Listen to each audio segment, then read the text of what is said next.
told that it got postponed. We was waiting for new dates. Nothing materialised, and this is where we're at now. We're still trying to fight to get the money back, basically. The tickets cost £323, bought from a ticket reseller called Eventbrite. But the event was organised with another firm called An Experience With. Neither has refunded Phil. Goodness, Amy, 2 years to get money back for something just never happened. It's unacceptable, isn't it? Well, it's such a shame. And the event promoter and Experience With is absolutely in breach of contract because they've taken Phil's money and they've not held up their end of the deal. OK. We also know that Eventbrite, he booked it through them. So what is the significance of that? They say on their website that third-party organisations all have their own refund policies. So to some extent, Eventbrite shrug off that responsibility. Did you talk to your credit card as well, or your bank, Phil? I did, actually. I went through my bank. We kind of got somewhere with that. So basically, my bank refunded me my amount, and then a few days later, they actually took the money back out of my bank. So I was a bit shocked.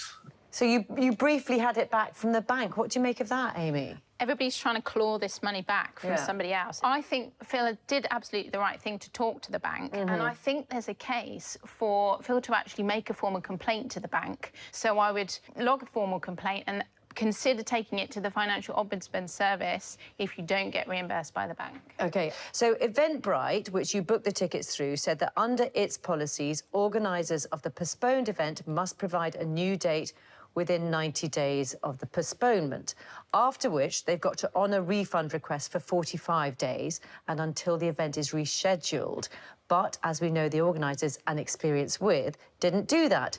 Eventbrite also said that it had refunded some customers, but when An Experience With didn't reimburse Eventbrite, it had to stop offering refunds and sever ties with the organiser, which it is now pursuing for money. I want to just tell you what An Experience With has said. They told us it's never denied anyone a refund, insisting that all customers have been kept up to date with the situation and offered solutions, including credit notes towards future events. It says some ticket holders attended an Al Pacino event in 2023, while others were put into a queue for refunds, but that many refunds were delayed by complications caused by them having already sought refunds from their banks, which is something that you had done. Oh, goodness. Meanwhile, the firm says it hopes to reschedule the Al Pacino event for later on this year. I just want to take a big breath here because there's so much to absorb. Phil, what's happened to you now? Have you got any further? Have they offered you another event? What's going on? So basically, I had an email last Wednesday stating that I was going to get a refund on the Friday. Right. Checked my bank. No money gone in. It's an absolute nightmare. Me and my niece Maisie, we've just tried every email, every route, but with no joy. The whole thing, it seems like a never-ending nightmare. Is there anything that he could have done differently that we can all learn from, for example? Yes, and it's really important to check as well whether you can get the tickets from an official seller. So rather than a reseller or a promoter or another platform, if there's an official site that you can go to instead, that might give you extra buyer protection.